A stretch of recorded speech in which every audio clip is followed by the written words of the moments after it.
Oi pessoal, eu sou Alessandro Fabre. Bem-vindos ao nosso primeiro podcast. Aqui vou estar sempre com convidados, com grandes amigos, para a gente bater muito papo e falar principalmente de filmes, séries e tudo do mundo da sétima arte. Lembrando que o nosso podcast é um produto e é produzido pelo nosso canal lá no YouTube. Canal Alessandro Fabre, Filmes, Séries e Café. Se você demora muito para escolher teu filme, se você demora muito para escolher tua série, vai lá no canal, se inscreve, aciona o sininho, vários vídeos já disponíveis com muitas dicas para você. Para quem quiser me seguir lá no Instagram, @AlessandroFabre, sétima arte. @AlessandroFabre, sétima arte. Espero todo mundo por lá. Hoje, eu e meu primeiro convidado iremos falar de um dos filmes mais legais dos anos 80. Ainda não sabe qual é? Então se liga aí nessa dica. Aí, meu irmão, fica esperto. Você consegue adivinhar o nome de um filme com apenas 4 notas? Ah, qual é? Não pescou? Tá brincando, né? E se fossem 8? Ah, agora tá moleza. Já sacou, né? Se ainda não?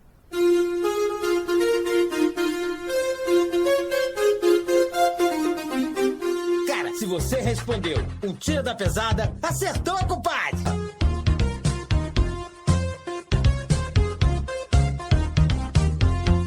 Um Tira da Pesada 1 com Ed Murphy.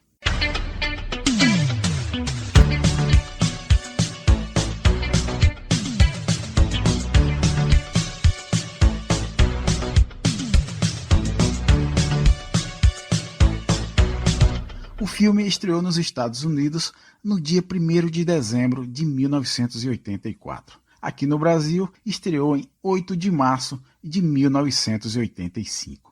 Teve um orçamento de 13 milhões de dólares e arrecadou mais de 250 milhões de dólares pelo mundo. Foi o filme mais visto nos Estados Unidos em 1984. É dirigido por Martin Brest, que foi indicado ao Oscar de melhor diretor no filme Perfume de Mulher. Para quem não se lembra, foi em Perfume de Mulher que o Al Pacino ganhou o Oscar de melhor ator. Martin Brest também dirigiu Fuga à Meia-Noite com Robert De Niro, que é um filmaço, quem não viu, veja que vale muito a pena. Dirigiu também Encontro Marcado com Brad Pitt e Anthony Hopkins e dirigiu Contato de Risco com Jennifer Lopez e Ben Affleck. Um Tira da Pesada também foi indicado ao Oscar de melhor roteiro original. Foi indicado ao Globo de Ouro de melhor filme e melhor ator para Ed Murphy. É isso aí. Vou dar uma pequena sinopse agora, um resumo do filme e apresentar meu convidado. Depois de ter um amigo assassinado, o policial Axel Foley, vivido aqui por Ed Murphy, parte para Beverly Hills, na Califórnia, para tentar solucionar o caso. Preparem-se agora para saber tudo sobre esse grande clássico dos bons tempos da Sessão da Tarde.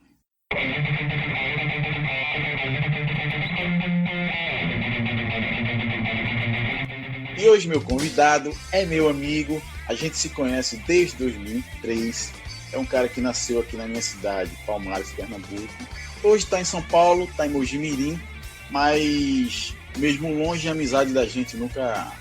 A gente está sempre trocando ideia, está sempre conversando. E é um cara que eu gosto muito, ele gosta muito de filmes, gosta muito de séries. E além de ser meu amigo, ele é filho da minha amiga Tereza, que tem um blog massa de notícias. E depois a gente vai deixar o endereço aqui para vocês darem uma conferida. Sem mais enrolações, seja bem-vindo, meu amigo Jean. Grande Alessandro, agradeço aí você pelo convite. Hoje, esse convite que você fez aí para mim, para poder participar desse seu primeiro podcast, né, o lançamento do seu podcast, para mim é uma honra estar aqui, né, a gente poder conversar, bater esse papo aí sobre esse filme aí que a gente vai abordar hoje. Grande filme aí que dispensa apresentações, né, com o Ed Murphy aí, que é outra pessoa também que realmente não tem nem o que falar, né, só o nome dele assim já causa aquele impacto quando a gente ouve, né. Então é um dos meus filmes favoritos de comédia, né? Foi o que fez eu gostar do gênero de comédia. E é um filme que realmente marcou época, né? E não tem como apagar isso daí. É um clássico. Vai ser eternizado, não adianta, pode passar quantos anos forem, e esse filme vai continuar sempre atual. Pois é, Jean. É um filme que já faz mais de 30 anos e continua agradando a galera de todas as idades. Não tem como não gostar. Tem o carisma do Ed Murphy, e também é um filme que tem uma história simples, mas é uma história que tem uma maneira legal de ser contada, com aquela pegada de comédia misturada com ação. Deu muito certo e fez muito sucesso nos anos 80. Pena que não existam mais filmes assim hoje em dia. É verdade, a maneira como foi contada a história no filme, né, ela não deixa brecha, né, não tem um buraco assim entre uma cena e outra, cada cena tem um gancho, né, que puxa para outra assim, e não deixa a pessoa, digamos assim, pensando o que pode ter acontecido naquele momento, o que pode ter ocorrido antes daquilo para poder chegar naquela determinada cena. Não, uma coisa sempre liga a outra. E realmente é triste não ter mais filmes assim, né, desse tipo, nesse gênero aí. É a característica dos anos 80, né? Dessa época aí, a metade dos anos 80 para o início dos anos 90 aí, saíram vários filmes nesse estilo e hoje em dia meio que abandonaram, né? Com o avanço da tecnologia aí, digamos que as coisas mais realistas, né, acabaram sendo deixadas um pouco de lado. Os bons tempos da sessão da tarde nos anos 80. Quem não curtiu não sabe o que perdeu. E é um filme que lançou o Ed Murphy ao estrelato. Foi em um tira da pesada que ele se tornou estrela, virou estrela em Hollywood. Verdade, né? O Ed Murphy, que é ator, dublador, cantor, diretor, produtor e comediante, né?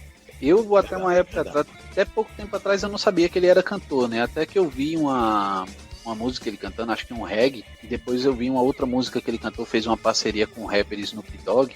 Até que canta legal, cara, ele tem uma voz bonita como cantor, né? Na época ele ficou conhecido, né? Que ele fazia os shows dele, né? De comédia, e ele salvou isso. Que na época, quando não existia ainda essa nomenclatura, né? Hoje em dia que o pessoal fala stand-up, né? Mas ele salvou aquele programa Saturday Night Live, que é da rede NBC. O programa já estava, digamos assim, quase saindo do ar, né? Daí contrataram ele e ele, tipo, deu aquela reavivada. O programa acho que passa até hoje, se não me falha a memória. Eu não lembro mais de ter assistido, mas na época o programa ia sair da TV. E com a contratação dele, né, a coisa mudou mesmo, subiu, ele levou o patamar do programa, né? É um cara responsável aí também pela participação aí no protagonismo de diversos filmes, né, como o Príncipe de Nova York, que é bem conhecido, né, o Professor Aloprado, Dr. Dolittle aí para citar alguns assim mais expressivos, né? Mas ele fez bastante filme também e ele sempre se destaca nos papéis, né? Mesmo como ator coadjuvante, ele ainda consegue roubar a cena, né? Fez umas bombas, né? Depois, tem crédito. Faz parte, né? E o saldo tá acima do vermelho, né? Em Dreamgirls, né, ele ganhou o Globo de Ouro como coadjuvante, dublador também do Burro de Shrek, né? Isso. E ele é reconhecido aí como o ator de Hollywood que mais trabalhou em continuações, né? Os filmes que saíram assim, que tiveram continuação, ele é o ator que mais trabalhou em continuação. Então é um cara que tem um currículo aí e dá inveja, né? Em muito ator aí que se acha, né, em Hollywood. O Ed Murphy estreou nos cinemas em 1982 com o filme 48 Horas. Ele e o Nick Nolte, que o Nick Nolte faz um policial, pense no policial bruto, daqueles que resolve tudo na porrada, e o Ed Murphy é um prisioneiro. É um prisioneiro que eles fazem um acordo lá, eu não lembro bem agora. O Ed Murphy sai do presídio, tá cumprindo pena, e vai ajudar o Nick Nolte nas ruas a pegar um bandidão lá, que tá dando trabalho. E o Ed Murphy, o personagem, é bem malandrão, né? Como sempre. Conhece tudo ali, tem os contatos. É um filmaço, 48 horas. Teve uma continuação, muito bom o segundo também. E depois de 48 horas, 1 e 2, o Ed Murphy fez Trocando as Bolas. Depois fez A Melhor Defesa é o Ataque. E depois o Tira da Pesada 1. Trabalhou bastante, né, no intervalo aí de 2 anos, né? De 82 a 84 aí, quando saiu Tira da Pesada, fez bastante coisa. Então, assim, a gente vê que é um cara que realmente é diferenciado, né? Vamos lá? Vamos falar de um Tira da Pesada? Vamos embora. Um Tira da Pesada. O começo do filme mostra aquela cidade de Detroit, né? Dos anos 80. A equipe do filme fez uma gravação nas ruas lá. Eu não sei exatamente se foi a equipe mesmo do filme, né? Mas são gravações reais, né? Da cidade de Detroit. Não de atores, né? Mas assim, do dia a dia das pessoas, né? Mostra lá a molecada no meio da rua, mostra as fábricas, né? De carro da época. Mostra o dia a dia mesmo, assim, do cidadão de Detroit, né? Mostra a área mais pobre da cidade, assim, que é, digamos, de onde o personagem do Ed Murphy, né, o Axel Foley, saiu. Então, que é a cidade, no caso, né, também o Gil Hill atuou, né, como policial nela. E Detroit, a principal fonte de renda é a indústria automobilística. Detroit também é a cidade que decretou falência em 2013, Jean. É a maior cidade dos Estados Unidos a declarar falência. E Detroit, na época em que o filme foi gravado, ela era considerada a cidade mais violenta dos Estados Unidos. Eu não sei como que está nos dias de hoje, mas na época do filme era a cidade mais violenta, né, do país. E para quem não se lembra, o Robocop era de lá, né? Combatia os crimes em Detroit. Eu preciso criar um policial robô, porque a polícia mesmo lá não estava dando conta, né? O filme também já começa com o Ed Murphy fazendo aquela negociação, né? Com os traficantes de cigarro, né? Aquela cena no caminhão. Aquela cena icônica, né? Ele chega lá e ele, o negão, né? Ele, o negro e os outros dois branquelos, né? Que ele ficava chamando lá. E eles Verdade. começam a falar a respeito do cigarro, né? Naquela época era algo que vendia bastante, né? Porque, digamos assim, foi a época de rebeldia da juventude, né? Então, a molecada, para se dizer que era rebelde, fumava escondido, bebia escondido, né? Então, como era algo que dava bastante lucro, tinha muito contrabando. Ainda hoje tem, né? Mas naquela época lá era algo assim, na cara mesmo, né? E daí, quando eles começam lá, né, nessa conversa, tá ele e o Frank Pesce, né? O ator Frank Pesce, né? O cara aí também que dispensa apresentações. O trabalho mais recente dele aí foi em 2015 no filme Creed, mas ele participou aí em vários filmes também ao longo dos anos. Ele fez bastante coisa, Top Gun, participou do Tira da Pesada 2, Flashdance, Mercenários 3, ele fez participação também. Então é um cara que de certa forma também dispensa aí apresentações, né? E daí é quando eles ficam negociando, né, os dois. E o motorista do caminhão fica lá falando para dar um valor menor para ele lá, né? Dar 2.000 e eles tinham combinado os 5.000, né? Aí na hora, aí uma coisa que eles não sabiam, né? Que no caso o Ed Murphy estava lá, ele era policial, né? E dá tudo errado, né?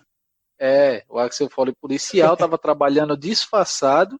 E na hora a polícia passa bem na frente do beco, né, com o carro assim, e eles acabam indo com o carro lá e chega e para e diz, pô, mas se o cara é policial, por que é que a polícia tá atrapalhando o negócio, né? Que o cara tava trabalhando na paisana, mas ninguém sabia, pô. O cara tava fazendo a investigação, né?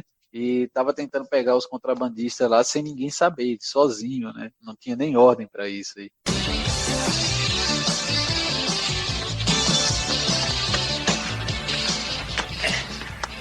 O caminhão está ótimo. Deve ter uma grana violenta aqui, cara. Olha aqui.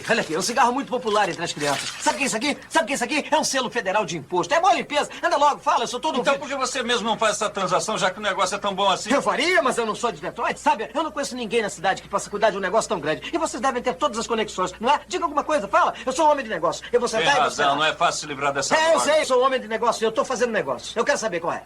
Peraí.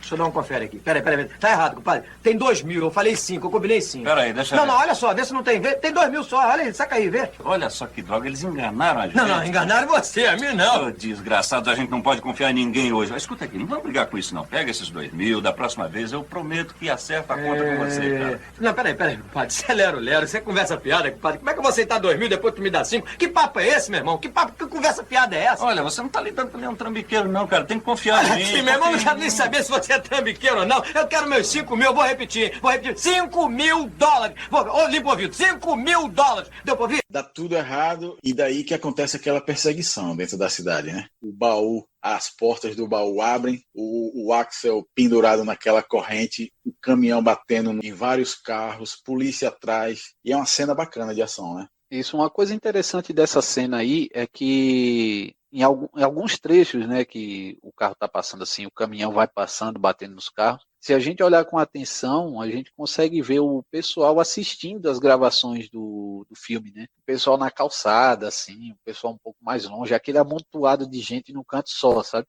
Que é tipo, digamos assim, uma zona segura, né? Que eles fazem lá para o pessoal que quiser assistir, conseguir assistir. Aí, para quem ainda não assistiu, que for assistir o Tira da Pesada, ou até que já tenha assistido, né? Quando for ver essa cena da perseguição aí, dá uma olhada de novo e presta atenção direito nos cantos assim da tela, que vai sempre aparecer um amontoado de gente lá assistindo a cena da perseguição aí. Massa. Vou dar uma olhada também, que isso aí passou despercebido para mim. Pelo menos agora não lembro, mas vou dar uma sacada sim. Então, quando você for assistir de novo aí, for prestar atenção, aí você dá uma olhada lá na parte, tem um táxi parado. Quando o caminhão bate nesse táxi que está parado, aí a câmera muda, né? Tem um pessoal tentando entrar no táxi, aí o caminhão passa, bate nele. Aí na hora que tem essa mudança de câmera aí dá para ver já um grupo de pessoas que estava assistindo as filmagens na calçada.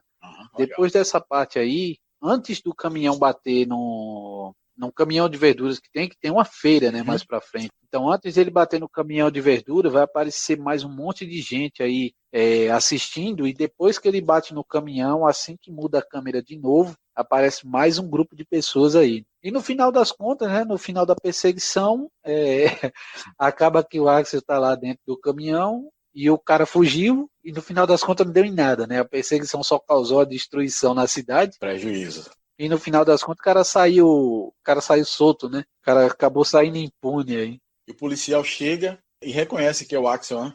Não sabiam que era ele que estava lá. Chega lá, aponta a arma para ele, quando vê é ele, né? Verdade. Vai tentar prender ele, aí a decepção. Pois é, Jean. Saindo dessa parte do caminhão, do tráfico de cigarros, o Axel vai para a delegacia, onde ele trabalha, já começa levando a maior bronca do inspetor Douglas Todd, que é o chefe dele, e até chega a ameaçá-lo de demissão. O Axel pega um caminhão apreendido, né, que é o caminhão dos cigarros, sem autorização, para tentar prender os traficantes e os contrabandistas, e dá tudo errado, né, filho? Dá aquele prejuízo, aquelas batidas de carro no meio da cidade, e na delegacia leva o maior esporro do inspetor Todd. O cara ele faz tudo errado, né? Desde o início, porque não era um caso para ele estar investigando, né? Ele não tinha sido escalado para esse caso aí, então ele já entra, digamos assim, querendo resolver as coisas por si mesmo. Como ele tinha saído do gueto, né? Então ele sabia que esse tráfico daí ia para um lugar onde tinha os mais pobres, né? Pessoal que ia ter o acesso aí, né, poderia ser criança, adolescente, então ele tinha sempre essa preocupação e ele gostava de coisa grande, né, como era um caso que estava, digamos assim, na mídia, ele acabou correndo atrás, né, e é engraçado na hora que ele entra, né, na delegacia, o Jeffrey lá, né, que é interpretado pelo Paul Reiser, né, isso, o ator que trabalhou em Aliens, o Whiplash, na História de Nós Dois, fez também a série Média. É aquele que tá em Stranger Things. É o médico da cidade, é ele. Isso, é uma participação importante dele em Stranger Things, né? E ele foi protagonista da série Mad About You. Na hora que ele aparece lá na delegacia, ele vai tentando convencer ele a não fazer besteira de ir embora, né? Porque na hora que o Axel entra na delegacia, a primeira coisa que ele quer fazer é fugir do Todd, né? Então ele vai logo pro vestiário lá, trocar de roupa, tudo eu vou embora. Aí na hora que ele pensa que vai sair, Todd aparece. Aí o cara tava falando lá, em vez de o Jeffrey fala pra ele, né? Que em vez de ele tentar negociar com os caras, que ele ficou tentando negociar lá o valor, né? O que ele devia ter feito era ter tentado prender os caras, né? Era para ter prendido os caras. Aí, como ele não tinha autorização para isso, acabou ficando feio para ele, né? E já que a gente mencionou aí o inspetor Todd, né? O Gil Hill, ele participou aí somente no cinema, né? Ele participou somente aí dessa franquia, né? Do Tira da Pesada. De 1959 a 1989, ele trabalhou como policial em Detroit. Então, na época em que o filme foi lançado, ele já era policial lá, né? Então, o pessoal da cidade conhecia ele já quando ele saiu nesse filme, né? Quando ele atuou nesse filme. Ele trabalhou lá na divisão de homicídios, participou lá de investigações, né? De alguns casos que foram bem importantes lá nos Estados Unidos.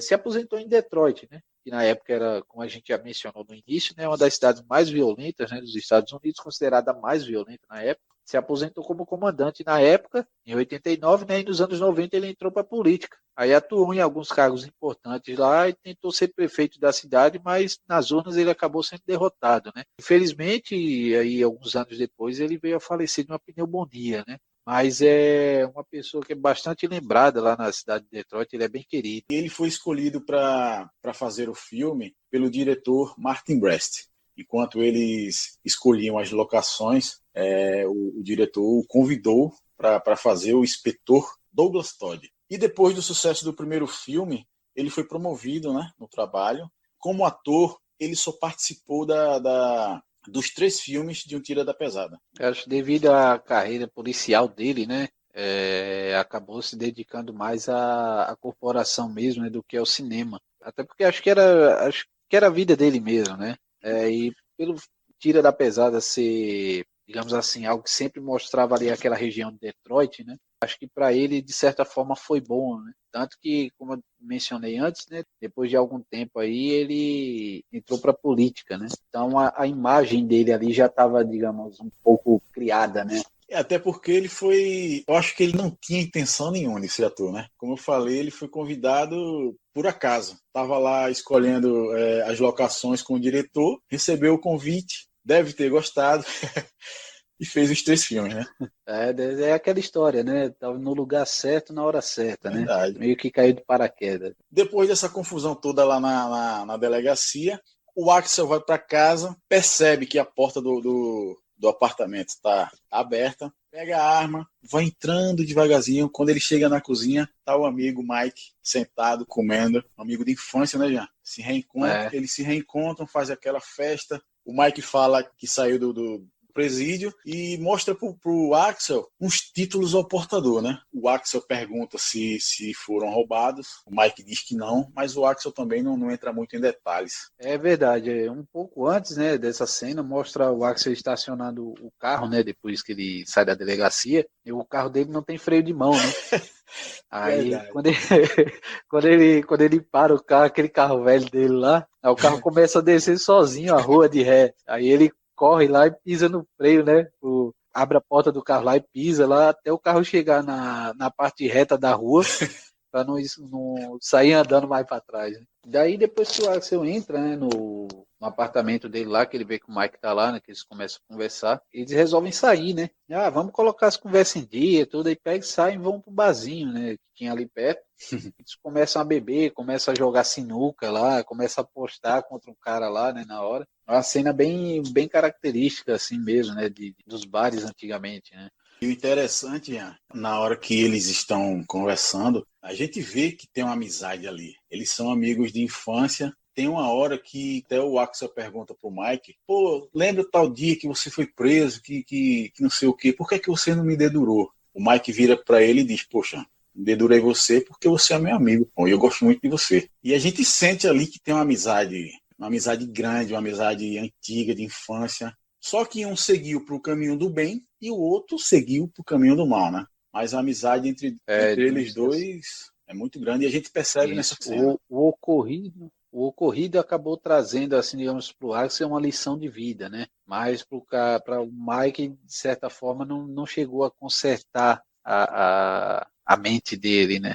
Ele acabou continuando com os mesmos pensamentos, né? Então, acabou chegou lá assim do nada, né? Meio que dava para ver na cara dele ali que parecia que ele estava metido com alguma coisa. E nessa conversa, o Mike comenta com o Axel que ele estava em Beverly Hills trabalhando com a Jane, que é uma amiga também de infância deles dois. A loira lá, né? A Jane. Ela gostava muito deles. Eles três, né, eram grandes amigos, né, quando era criança. E essa informação é bem importante, né? Ele diz que estava trabalhando com a Jane, que a princípio o Axel nem lembra muito dela. A Jane, sim, lembro da Jane e tal. É porque ele perdeu o contato, né? Acabou indo embora, né? E ele ficou lá, né? Então, acabou perdendo o contato. E ainda na cena do boteco, né?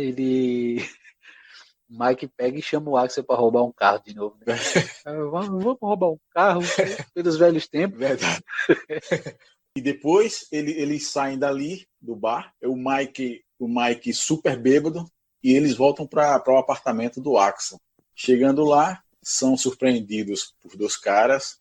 Um dá uma pancada no Axel e o Axel desmaia. E o outro, antes de matar o Mike, chama ele para uma conversinha, né? Aí eles têm um bate-papo, né? E o Mike fica dizendo que não vai acontecer de novo, que não vai mais fazer aquilo. Aí pede desculpa, ele vai dizer, eu não quero ver você nunca mais. Aí acaba na trairagem lá, matando ele, né? Porque aí a gente vê que os títulos ao portador, o Mike roubou desse pessoal aí, né? Os caras foram lá cobrar. Terminam dando 2 tiros no Mike e matando ele, né? E cometeram o erro de deixar o Axel vivo, né? Que é aquela coisa que sempre tem em filme, tem a tal da queima de arquivo, né? Dessa vez eles não fizeram isso, né? Deixaram ele vivo porque ele não tinha nada a ver, né, com a história. Então, será que eles sabiam? Acabaram deixando ele vivo. Será que eles sabiam que o Axel era policial? Eu acho que não, né? Porque por eles terem vindo de Beverly Hills atrás do Mike, né? Então pode ser que eles não tinham essa informação. Também fiquei com isso na cabeça, porque feito você falou, tem um lance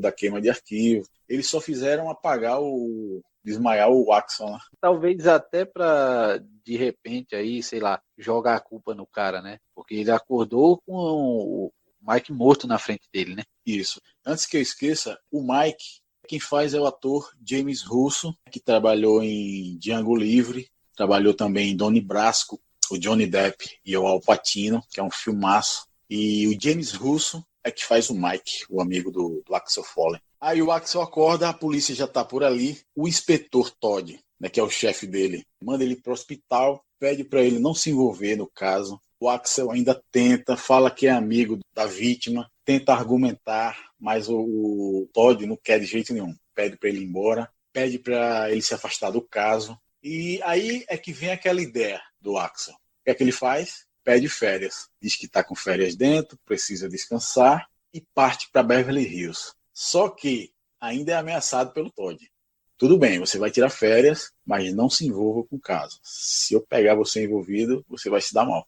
Ele dá aquela ameaça, né, dizendo que se você se acontecer de você se envolver aí de novo com esse negócio, vai para fora da polícia, vai ser expulso. Não vou, eu quero férias, eu quero minhas férias. Aí tá sempre metido em confusão, né? Verdade. Tanto que toda vez que quando o Todd deu a bronca nele lá na delegacia, ele fala, essa é a sua última chance, uma coisa assim, né? Tipo, dizendo que ele só apronta, né? Ele nunca segue o que é falado para ele fazer, ele sempre faz o oposto, ele só faz o que ele quer, ele não segue ordem.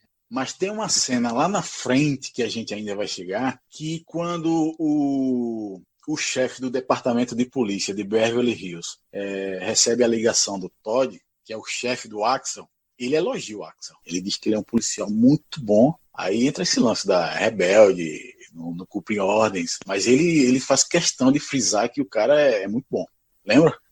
Apesar dele ser um policial rebelde, né, ele dá conta do recado, né? Ele faz acontecer, ele não segue as ordens, mas do jeito dele ele consegue resolver os casos. É verdade, do jeito dele, né? Aí quando ele chega em Beverly Hills, com aquele carro velho dele caindo aos pedaços, aquela cidade chique, aquelas lojas, ele lá no trânsito, paquerando a mulherada. Aparece a loira dentro do carro com o cara, né?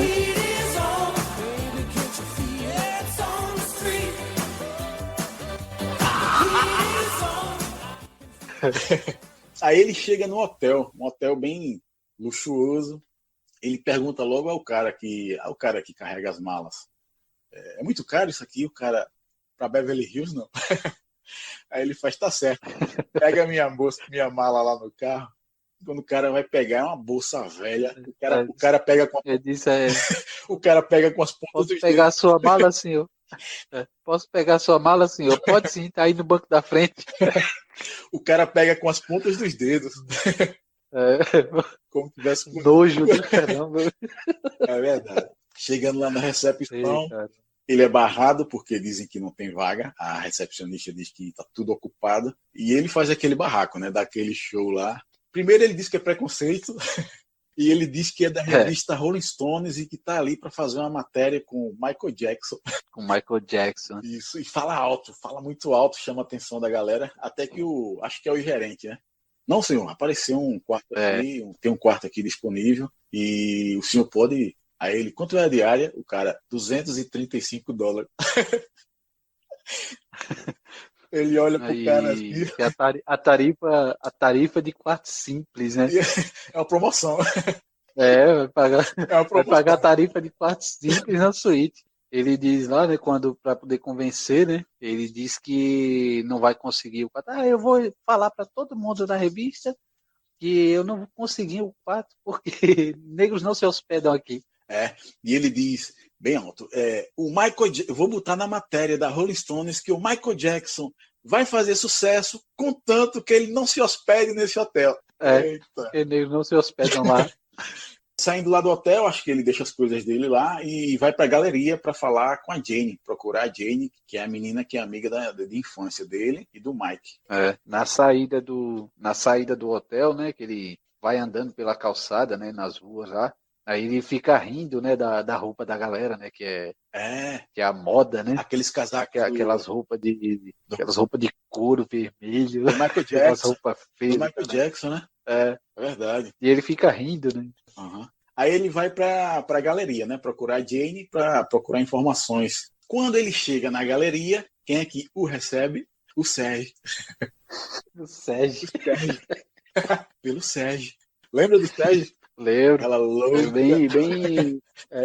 Bem característico mesmo o personagem, né? O Sérgio não sabe nem falar o nome dele, né? Axel. Fica enrolando lá. O Sérgio começa a soltar a franga, ele começa, digamos assim, falar mais ou menos como se fosse na mesma língua, né?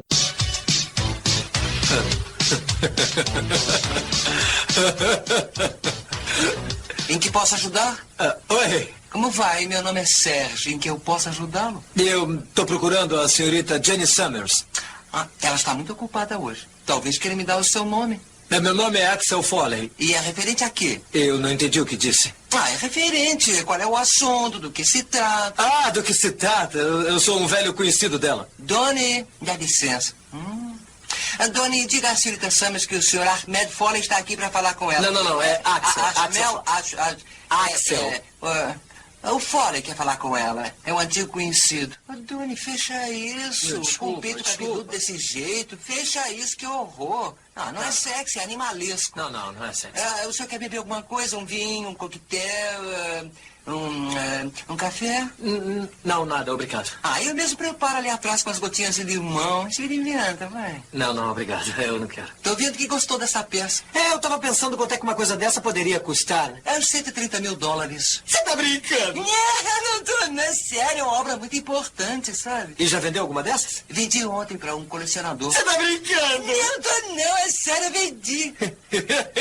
O Sérgio, que é feito pelo ator Bronson Pinchot, não sei. Bronson Pinchot, que ele fez também Primo Cruzado, que era uma série dos anos 80 na Globo. Fez também Negócio Arriscado com Tom Cruise. E fez um filmaço que eu gosto muito, que é o Amor Queima-Roupa, que é um roteiro do Tarantino.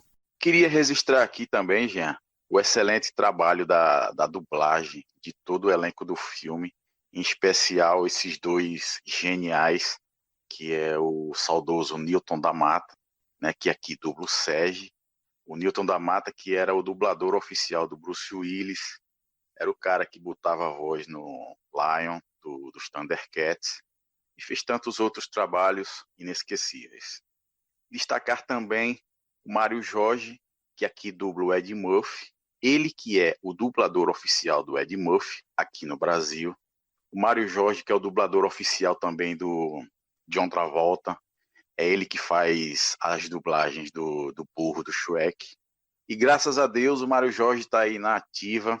Inclusive está dublando o Lawrence de Cobra Kai. Ah, com certeza, né? Porque o filme, quando chega aqui, que recebe a dublagem, tem dubladores que se destacam, né? Que eles não estão ali simplesmente só dublando, né? A gente sente como se ele estivesse atuando junto com o filme, né? E essa que é a magia da dublagem, né? A gente vê o dublador ali pegar com tanto carinho o papel que parece que aquela voz dele é a voz real do personagem, né? A voz real daquele ator.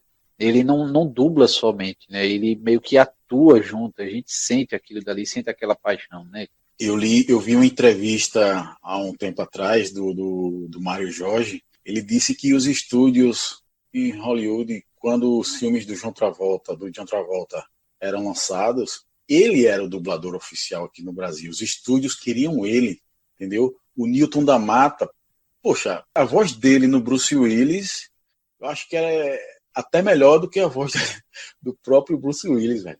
Muito boa dublagem. Era o cara que era o dublador oficial do Bruce Willis, entendeu?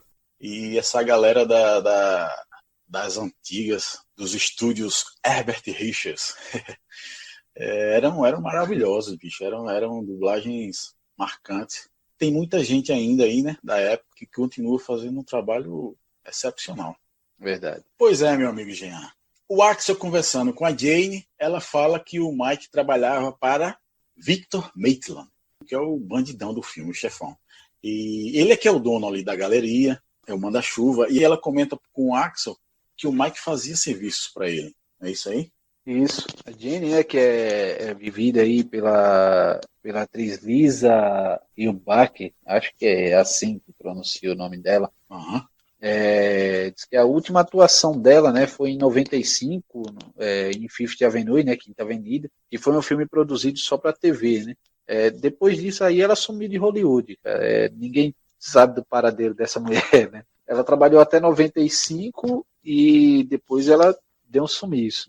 Ela fez umas coisas bem antigas, feito aquela série Bonanza. Eu li também que ela começou a trabalhar bem novinha, bem cedo. E outro filme também muito bom que ela trabalhou é 10 Minutos para Morrer, com Charles Bronson.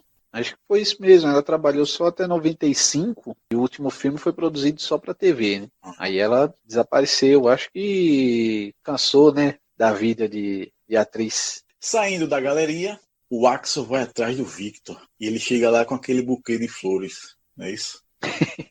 Isso. Bota aquela conversa na recepcionista. Eu lembro da cena, dá vontade de rir. Bota aquela conversa na recepcionista, ela pede para levar as flores lá, ele diz que não, que quer entregar pessoalmente, e termina invadindo a sala, o escritório do Victor. Começa aquela conversa, aquele interrogatório, o Victor sempre dando uma de que não sabe de nada. Eu queria fazer umas perguntas sobre Michael Tandino. E qual é o seu interesse no Sr. Tandino? Ele era meu melhor amigo. Foi me visitar em Detroit uns dias atrás. Horas depois de chegar à cidade, alguém matou ele. Isso é terrível. E como é que isso foi acontecer? O que exatamente ele fazia para o senhor? Me desculpe, Sr. Foley, se pareço grosseiro, mas me parece uma pergunta para as autoridades de Detroit. Termina o Victor chamando os seguranças, acho que vem 5, e jogam ele naquela porta de vidro, cena famosa que ele cai na calçada. Na hora que ele cai lá, né, ele vai se levantar, aí vem 2 policiais lá e acaba levando ele preso, né? Não vem me pegando não, compadre. Me larga. Olha, você vai se arrepender. Eu tenho meus direitos. Não é assim não. Onde é que você pensa que estamos? Qual é? Vocês viram isso? Fique ao lado do carro e bote as mãos no capô. O que foi que deu em vocês? Você ouviu o que ele disse? Obedeça. Mas que palhaçada é essa, meu irmão? Peraí, só um segundo. Estão me prendendo por eu ter sido jogado de uma vidraça? Qual é, meu irmão? Fui jogado da janela. Ele pensa que os policiais vão ajudar ele, né? Aí o engraçado é que assim, ele, como todo policial deve fazer, ele não fez, né? Que assim, o policial chegou na cidade, ele tem que ir na delegacia da cidade e avisar que chegou. Isso. avisar que tá lá, avisar que é policial, tudo, e ele não fez isso daí. Eu não entendo como é que ele achou que os caras iam ajudar ele de alguma forma, né? O que chama a atenção, assim, nessa cena, né, é que colocaram 2 policiais loiros, né, pra pegar ele e levar ele preso. Ele lá, o negão no meio dos 2 loiros lá, os caras levam ele preso. E quando os policiais colocam ele dentro do carro, ele olha pro carro, assim, o carro da polícia, e começa a elogiar o carro da polícia, né? Limpinho isso aqui, mais legal que o meu apartamento, mais espaçoso do que o meu apartamento. Quando ele chega na delegacia de Beverly Hills, ele olha o prédio e pergunta se é o palácio da cidade. Lembra isso aí? Lembro. É diferenciado, né, o lugar, né? Comparado àquela delegacia que a gente vê no começo lá em Detroit, né? Não tem espaço nem para andar. Quando ele chega na delegacia lá em Beverly Hills, é lá que ele conhece o detetive Billy Rosewood, que é o ator Jude Hayhord. E também conhece o sargento John Taggart, que é o ator John Ashton. O detetive Rosewood, né, o Billy Rosewood aí, que é vivido pelo ator Jude Hayhord, ele participou aí das continuações da franquia, né? Ele substituiu também o protagonista dos filmes Beethoven, né, 3 e 4. Isso. Era o Charles Grodin, né, o protagonista na época. Ele fez participações em Seinfeld, Arrested Development, The King of Queens. E trabalhou na minissérie, né, Into the West, que é uma minissérie produzida pelo Spielberg. E o John Taggart, ele não teve assim grandes papéis, né, por um bom tempo, que é o ator John Ashton, né? Ele foi protagonista no Uncle John, Tio John, né, a tradução, que é um filme de terror cult. E nos últimos 15 anos aí ele tem atuado como detetive, investigador e juiz, né? Inclusive naquela série Lei e Ordem, Unidade de Vítimas Especiais. É uma série bastante conhecida, aí, uma série policial, uma mistura, né? De policial e que trata de coisas assim de justiça, né? Ele trabalhou em King Kong 2, né? Isso. O John Ashton. É. E lá também o Axel conhece o chefe dos dois detetives, né? Que é o tenente Andrew Bogomil, vivido pelo ator Ronny Cox. Para quem não lembra do Ronny Cox, ele trabalhou na OCP, em Robocop. Isso trabalhou mesmo aí, né? Robocop, fez alguns outros filmes também. Trabalhou bastante filme, na verdade, né? Entre eles aí, Robocop, como você já citou, né? O Vingador do Futuro, Capitão América aí de 1990, que por sinal é um ótimo filme. Em 2019 ele participou de Máquina de Vingança e ele tem se dedicado aí bastante à música, né? Na maior parte do tempo, ele é músico também, né? E entre 2000 e 2014 ele chegou a lançar 10 discos, né? Então é um cara que além de ator é músico, né? Um músico muito bom, por sinal. E a atuação dele no Tira da Pesada, eu particularmente achei excelente, se destacou bem. Lá na delegacia, rola logo uma discussão com o Axel e o Taggart. O Taggart dá um soco no Axel e rola uma discussão justamente por aquilo que você falou na cena anterior. Ele não se identifica e eles perguntam, né? Por que você não se identificou lá na galeria, aos policiais? Não disse que era um policial, não se identificou, né? É verdade. É algo que é comum, né? Deveria ser procedimento, né? Mas como a gente já começou, como a gente já mencionou aí no início, né, do podcast, o Axel é um cara que ele age pelas regras dele, né? Ou seja, ele não segue regras. Ele faz as coisas do jeito dele e espera que dê tudo certo. Isso. Depois que ele é agredido pelo Taggart, o Bogomil, o tenente Bogomil, chega pro Axel e pergunta: você quer prestar uma queixa contra o Taggart? Aí o Axel responde: da onde eu venho, a gente não presta queixa contra os companheiros, contra os parceiros. Ele diz que lá, né, no caso, ficou uma coisa assim no ar, né, na maneira como ele falou, ficou uma coisa meio, digamos assim, se eu ver o policial fulano de tal fazendo algo de errado, eu não vou denunciar, não. Foi essa a impressão que deu, né, a princípio. Mas a cena por si só, ela já fala, né, já mostra do que se tratava, né, a questão da agressão, né. Sei lá, de repente está lá os policiais no vestiário, trocando de roupa, guardando os equipamentos, né, as coisas lá, e de repente rola alguma discussão, rola alguma briga, e o cara vai e te agride. Aí, em vez de você prestar queixa, né, você ignora, né, aquilo, deixa para lá, porque o cara é um companheiro de trabalho seu, aconteceu aquilo dali naquele momento, mas na hora de agir, né, o cara tá ali do teu lado dando a força. Resolve por ali mesmo, né? Exato. O Axel vai preso, mas a Jane chega lá e paga a fiança. Mas quando eles estão saindo da delegacia, o Axel vê aquele carrão dela, vermelhão, e elogia, né? Carrão e tal. Aí quando eles estão voltando para o hotel do Axel, ela comenta com ele, ela diz que lembra que ele tinha um carrinho azul safadinho, caindo aos pedaços, e pergunta qual é o carro que ele tem agora. Aí ele responde, é o mesmo. Eu tô com o mesmo ainda. E nisso, eles estão sendo perseguidos, né? Pelo Rosewood e pelo Sargento Taggart. E o Axel percebe. A maneira como ele fica olhando, a maneira como ele fala, né? Sempre que tinha alguma coisa assim, algo sério acontecendo, ele mudava o semblante dele, né? Uhum. Ele ficava realmente sério assim, começava a falar de um jeito meio como quem tá dizendo, eu tô vendo, eu sou demais, não sei o quê. Entendeu?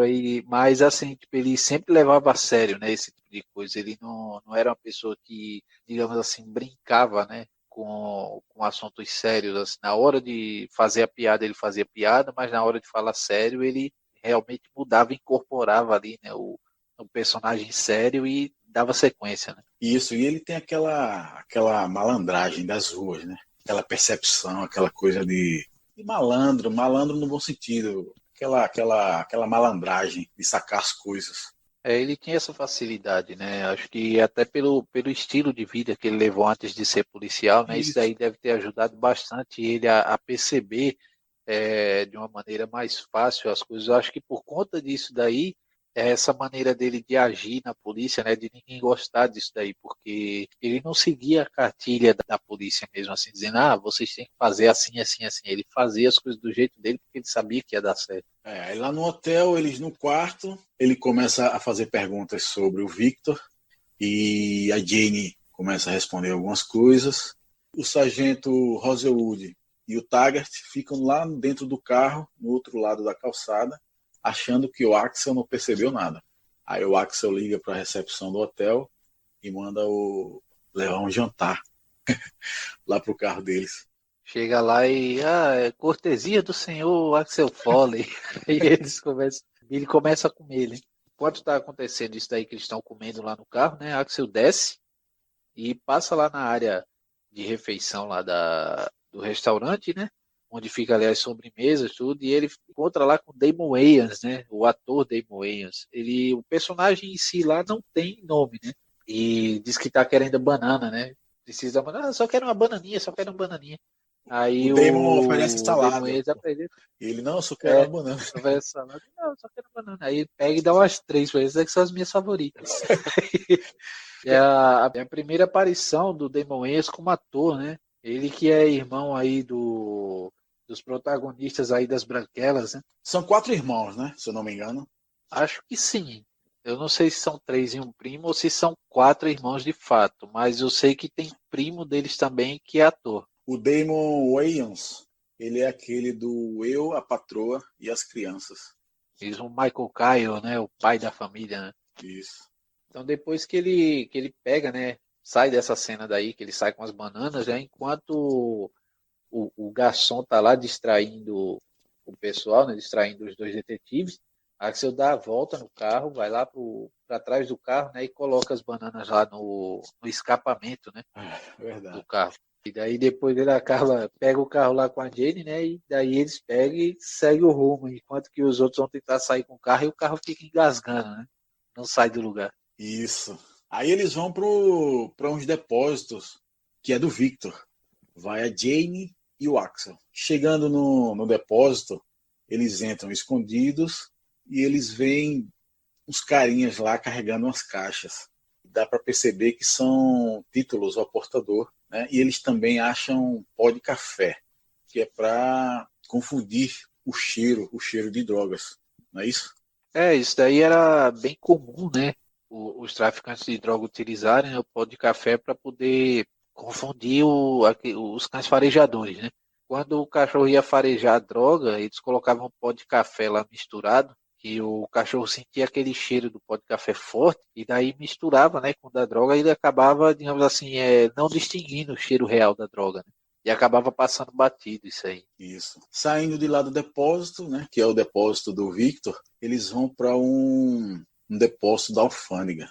E o Axel pede para Jane voltar e ele entra escondido. Só que ele é descoberto, né, Jean? O segurança do lugar acaba encontrando ele, né? E ele começa a conversar, e da maneira como ele conversa com o cara, ele começa a dar uma bronca no cara, né? Aí ele mostra assim, o negócio, eu sou inspetor, não sei do quê. Ele diz que é inspetor da alfândega dos Estados Unidos. Aí fica lá com a lábia dele, né? E o bicho é malandrão. E na lábia ele acaba levando o cara, né? Aí pede para chamar o responsável pelo lugar, né? Que é o supervisor. E daí pega e já dá uma bronca no cara também. Pega e manda reunir todo mundo, né? E já reúne todo mundo lá numa sala lá e ele começa a verificar, né? A papelada, né? Para poder saber o que é que está entrando e o que é que está saindo antes de passar pela inspeção da alfândega, né? Nisso daí, nesse meio tempo, que o Victor acabava fazendo o contrabando dele. Isso. Lá ele tem acesso a alguns documentos, algumas informações. Pessoal, o inspetor quer toda a informação dessas notas de rotas aéreas. E o inventário completo também. Exatamente. Ele quer os registros das remessas entregues no mesmo destino. Exato. Que história é essa? Obedece. Tem algum mandado para fazer isso? Sabia que você tem a língua muito solta? Está escondendo alguma coisa de mim? É isso que está fazendo? É seu Porsche que está parado lá fora, não é? É seu Porsche, não é? Quer que eu peça pro imposto de renda vir até aqui, dar uma geral de microscópio? Porque eles vêm. Eu já vi fazerem isso. Não é bonito de ver. Fica sabendo de uma coisa, meu camarada. Eu quero que todos vocês fiquem sabendo de uma coisa. Eu trago 25 agentes até aqui em 15 minutos para botar uma moral, confiscar tudo que está aqui e acabar de vez com essa palhaçada se vocês não resolverem cooperar comigo. Estamos entendidos? Não fica nervoso, inspetor. A gente vai apresentar tudo que o senhor pedir, não é, gente? Tudo que o senhor pedir. Não é meu Porsche não, senhor. Eu não sei de quem é. Então, não precisa nem se preocupar. Eu não sei quem vocês pensam que eu sou. Eu devo ter cara de otário. Rápido, mais rápido. Aí ele volta pro hotel. Chegando na porta do hotel, quem tá lá de tocaia, os sargentos Taggart e Rosewood dentro do carro. Ele entra na parte de trás do carro e começa a tirar onda com os caras. Tira muita onda, pede desculpa pelas bananas e convida eles dois para tomar um negocinho. Aí eles pegam, saem, né? O Axel diz, não, vou levar vocês num lugar que vocês vão gostar, é um lugar bem conservador. Aí leva pra uma boate de strip, né? Isso, chegando lá ele tira muita onda, fala pro Rosewood que ele não tem problema você ficar excitado, todo mundo fica excitado, todo mundo fica de pinto duro. e a menina dançando atrás, né? Hoje, e na época que passava esses filmes na sessão da tarde, passava essas menininhas de peito de fora, não tinha esse negócio de cortar não, a gente via tudo, né? Então, e realmente, passava muito na televisão, isso aí era muito escancarado, né? Só que tem uma diferença para os dias de hoje, né? Se a gente olha direitinho, naquela época, não tinha tanto essa coisa de dizer, isso influencia a cabeça das crianças, isso influencia de uma maneira negativa, tudo. Até porque as crianças não estavam nem assistindo televisão, né? A gente se preocupava mais em estar na rua, jogando bola, brincando de pique-esconde, soltando pipa, rodando peão lá, jogando bolinha de gude, né? A famosa chimbra. Era algo assim que passava, mas ninguém dava mínima, né? Como a gente pode ver aí as programações de domingo mesmo. A gente pega aí, não via maldade, né, nessas coisas. Hoje tudo tem maldade, né? Hoje em dia já é mais complicado. Hoje em dia, se essa cena é cortada, acho que não aparece essa menina dançando com não aparece não, é muita censura. Quando vai passar na televisão, eles cortam bastante coisa. A gente tira pelos próprios desenhos animados mesmo. Se a gente pegar aí um desenho famoso, o Dragon Ball, o original, o japonês, ele tem bastante cena assim que, digamos, foi censurada. Que se fosse para mostrar, vamos dizer, mostrar o Goku lá, ele pequenininho, né? Ele criança, o Goku na época criança, mostrar ele sem roupa, aparecendo lá o pingolim. Já na versão que passou na TV, né, veio para os Estados Unidos e depois veio para o Brasil, tem uma censura, ele não mostra nada, né, assim. Então tem tudo isso, né, tem todo esse cuidado hoje, né, antigamente não tinha, era tudo bem escancarado, assim. Lá na boate entram dois caras suspeitos e o Axel desconfia logo.